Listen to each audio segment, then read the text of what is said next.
আসসালামু আলাইকুম। Monira blog kitchen থেকে আমি মনিরা বলছি। আজ আপনাদের ২ টা ভর্তা তৈরি করে দেখাবো।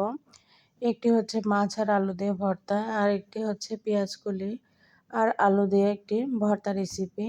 ২ টি ভর্তা এত যে টেস্টি যা বলার মতো না। প্রথম ভর্তাটা তৈরি করতে আমি মাছের মধ্যে লবণ, হলুদ আর গুঁড়ামরিচ মাখিয়ে নিচ্ছি। আর এখানে আগে থেকে আলু সেদ্ধ করে রেখেছিলাম, সেগুলো ম্যাশ করে নিতে হবে। চাইলে গ্রেটার দিয়েও গ্রেট করে নিতে পারেন। এগুলোকে এখন ভালো করে ম্যাশ করে নিয়ে রেখে দিতে হবে। ভালোভাবে ম্যাশ করবেন, কোনো গোটা যেন না থাকে। এখন ভর্তা তৈরি করতে চলে আসলাম। ফ্রাই প্যানের মধ্যে পর্যাপ্ত পরিমাণ সরিষার তেল দিয়েছি। এখন ২টা মাছের টুকরা এখানে দিয়ে দিলাম। আমি এখানে কাতলা মাছের পিস নিয়েছি, আপনারা চাইলে যে কোনো মাছ নিতে পারেন। এখন এই মাছগুলোকে উল্টে পাল্টে লাল লাল করে ভেজে নিতে হবে। মাছগুলো যেন ভালোভাবে সেদ্ধ হয় বা ফ্রাই হয়ে যায়, সেই দিকে লক্ষ্য রাখতে হবে। এতে করে ভর্তার টেস্টটা ভালো আসবে। এখন মাছগুলোকে উঠিয়ে আমি কাটা বেছে রেখে দেব। আর এখন এখানে দিয়ে দিলাম কাঁচামরিচ আর পেঁয়াজ। কাঁচামরিচগুলো ছোটো ছোটো টুকরা করে দিয়েছি, যেহেতু ভর্তা তৈরি করব। আর এই ভর্তাটা হাতে মাখার প্রয়োজন হবে না, যার কারণে কাঁচামরিচের টুকরা করে এভাবে দিয়েছি। আর একটু সরিষার তেল দিয়ে দিলাম, দিয়ে এখন আমি এগুলোকে লাল লাল করে ভেজে নেব। পুড়ে যেন না যায় সেদিকে খেয়াল রাখবেন। তো এই যে পেঁয়াজ আর কাঁচামরিচগুলো সুন্দরভাবে যখন ভাজা হয়ে যাবে, সেই পর্যায়ে এখানে কিছু গুঁড়া মশলা ব্যবহার করব। হলুদ দিয়েছি ১ চামচ, ধনিয়া আর জিরার গুঁড়া দিয়েছি ১ চামচ, আর দিয়েছি এখানে লবণ। দিয়ে এখন এগুলোকে ভালো করে নেড়েচেড়ে নিলাম। এখানে গুঁড়ামরিচ দেওয়ার দরকার নেই। এখানে কিন্তু কোনো প্রকার পানি ব্যবহার করা যাবে না, তাহলে কিন্তু ভালো লাগবে না। এই ভর্তাটা উম একটু মশলা জাতীয় ভর্তা। আর এই ভর্তাটার টেস্ট এখানেই যে এখানে কিছু মশলা ব্যবহার করা হয়েছে।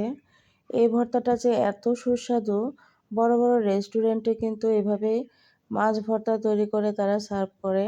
আর খুবই সুস্বাদু একটি ভর্তা। যারা ব্যাচেলর থাকেন তাদের জন্য তো খুবই উপকারী একটি ভর্তা। যেহেতু হাতের স্পর্শ ছাড়া এই ভর্তাটা তৈরি করা হয়, সেই ক্ষেত্রে আপনারা এভাবে ভর্তা তৈরি করে বক্সে করে ফ্রিজে রেখে ৮-১০ দিন কিন্তু অনায়াসে খেতে পারবেন। গরম গরম ভাতের সঙ্গে এরকম একটা ভর্তা থাকলে অনায়াসে কিন্তু ১ প্লেট ভাত খেয়ে নেওয়া যাবে। তো এখানে আমি মাছ কাটা বেছে রেখেছিলাম, সেগুলো দিয়ে দিলাম। দিয়ে এখন এইভাবে আরও কিছু সময় নেড়েচেড়ে নিতে হবে। ভর্তাটা দেখুন, যখন আপনার একদম কমপ্লিট হয়ে আসবে, তখন কিন্তু আর প্যানে লেগে ধরবে না, সুন্দরভাবে উঠে আসবে। আর আপনারা ভালোভাবে দেখলেই বুঝতে পারবেন যে কখন ভর্তাটা রেডি হয়ে যাবে। তো এই যে দেখুন, নাড়াচাড়া করতে করতে দেখবেন এক পর্যায়ে সুন্দর আঠালো ভাব বা দলা পেকে আসবে। এই ভর্তাটাতে আর ২টা উপকরণ আমি ব্যবহার করব, যে ২টা উপকরণ ব্যবহার না করলে ভর্তার টেস্ট একদমই ভালো লাগবে না। এখানে কিছু ধনিয়া পাতা ব্যবহার করতে হবে। ধনিয়া পাতাটার জন্য টেস্টটাও খুব ভালো লাগে। তো এখন ধনিয়া পাতাটা দেওয়ার পরে আরও কিছু সময় এভাবেই ভর্তাটাকে জাল করে নিতে হবে নেড়েচেড়ে। যখন ধনিয়া পাতাটা একদম একটু সফট হয়ে আসবে, সেই পর্যায়ে এখানে আমি চিলি ফ্লেক্স ব্যবহার করব। আপনারা চাইলে শুকনা মরিচ ভেজে নিয়ে হাত দিয়ে ডলে এখানে দিতে পারেন। আমার কাছে চিলি ফ্লেক্স ছিল, যার কারণে চিলি ফ্লেক্সই দিলাম। আর এই চিলি ফ্লেক্সটাতে যেহেতু আগে থেকে তেল দিয়ে ভেজে নেওয়া হয় না, সেই ক্ষেত্রে টেস্টটা খুব ভালো আসে। তো ফাইনালি আমার ভর্তাটা কিন্তু একদমই রেডি। এখন আমি ভর্তাটাকে নামিয়ে ফেলবো আর ২-১ মিনিট জাল করে।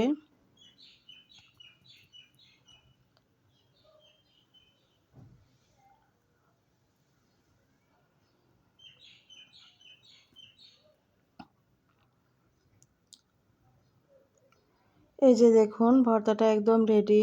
এখন আমি ভর্তাটাকে নামিয়ে পরিবেশন করে আপনাদের দেখাবো। এই যে মাশাআল্লাহ, আমার ভর্তার লুকটা দেখুন।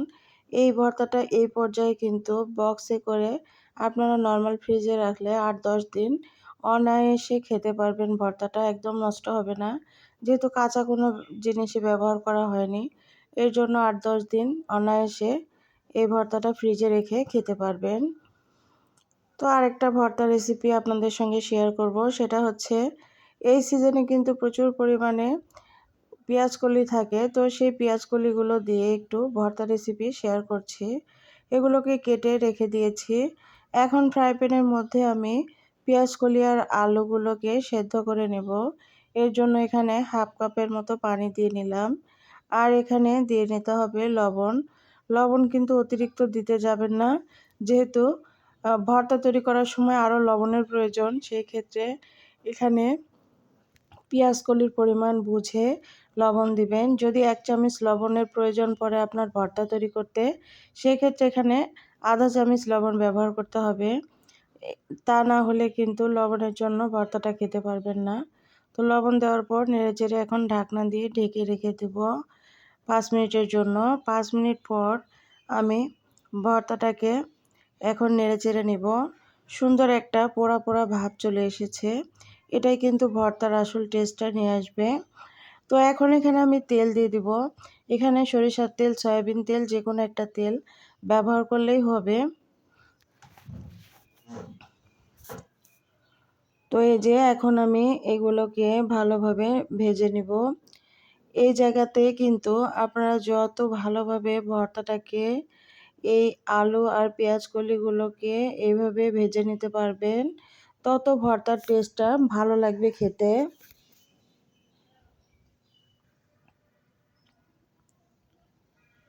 এখানে কিন্তু কোনো প্রকার হলুদ ব্যবহার করার প্রয়োজন নেই। হলুদ না ব্যবহার করেও ভর্তাটা অনেক সুন্দর লাগে খেতে, বা দেখতেও ভালো লাগে। তো এই যে আমার ভর্তাটা প্রায় কিন্তু হয়ে এসেছে। আর একটু জাল করে নামিয়ে ফেলবো। ভর্তা তৈরি করতে আরও যেসব উপকরণ লাগবে সেগুলো আমি এখন ভেজে নিব। এখানে আমি কাঁচামরিচ ব্যবহার করেছি, বড় সাইজের 4টা কাঁচামরিচ।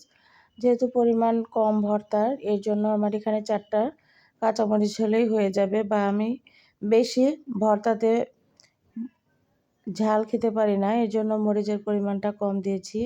আপনারা চাইলে এখানে শুকনা মরিচ ব্যবহার করতে পারেন নিজেদের টেস্ট বুঝে। তো এখানে একটা টমেটো ব্যবহার করব। আপনাদের পরিমাণে যদি বেশি হয়ে থাকে সেই ক্ষেত্রে সবগুলো উপকরণ কিন্তু পরিমাণ বাড়িয়ে দিতে হবে। এখানে রসুনও আমি একটা ছুলে দিয়েছি, রসুনের কোয়াগুলো। আর এখানে পেঁয়াজও দিচ্ছি। এই ভর্তাটা তৈরি করার সময় কাঁচা পেঁয়াজের কোনো ব্যবহার হবে না, যার কারণে পেঁয়াজগুলো আমি এখানে ভেজে নেব। এই ভর্তাটা তৈরি করার সময় কাঁচা পেঁয়াজ না ব্যবহার করে যদি এইভাবে পেঁয়াজ ভেজে ব্যবহার করেন, সেই ক্ষেত্রে কিন্তু খুবই ভালো লাগে খেতে ভর্তাটা। টমেটোগুলো ভাজা কমপ্লিট, সবগুলোই উপকরণ ভাজা কমপ্লিট হয়ে গিয়েছে। এখন এগুলোকে উঠিয়ে নেব আমি। এই যে সবগুলো উপকরণ উঠিয়ে নিয়েছি। এখন ভর্তা তৈরি করে নেব। এই ভর্তাটা কিন্তু হাত দিয়ে মেখে যদি ভর্তা তৈরি করা যায় সেই ক্ষেত্রেই ভালো লাগে খেতে। এখন লবণের সঙ্গে পেঁয়াজ, কাঁচামরিচ আর রসুনগুলোকে একটু ডলে নিতে হবে। হাত দিয়ে এভাবে ডলে না নিলে কিন্তু ভর্তাটা একদমই ভালো লাগবে না খেতে। তো যতটা সম্ভব এভাবে সবগুলো উপকরণ হাত দিয়ে ডলে নেওয়ার চেষ্টা করবেন। আর যারা হাত ব্যবহার করতে চান না সেই ক্ষেত্রে এখানে বাটনা ব্যবহার করতে পারেন। তো টমেটোগুলো আমি এই যে হাত দিয়ে এভাবে ডলে নিচ্ছি দেখুন। এখন সবগুলো উপকরণ হাত দিয়ে মেখে নিব, একটু কষলে কষলে মেখে নিতে হবে, এতে করে ভর্তার টেস্টটা খেতে ভালো লাগবে। গরম গরম ভাতের সঙ্গে এরকম ভর্তা থাকলে আর কোনো কিছুর প্রয়োজন পড়বে না। এখন ভর্তা তৈরির লাস্ট পর্যায়ে কিছুটা কাঁচা সরিষার তেল দিয়ে নিচ্ছি। কাঁচা সরিষার তেল হচ্ছে ভর্তার একদম প্রাণ।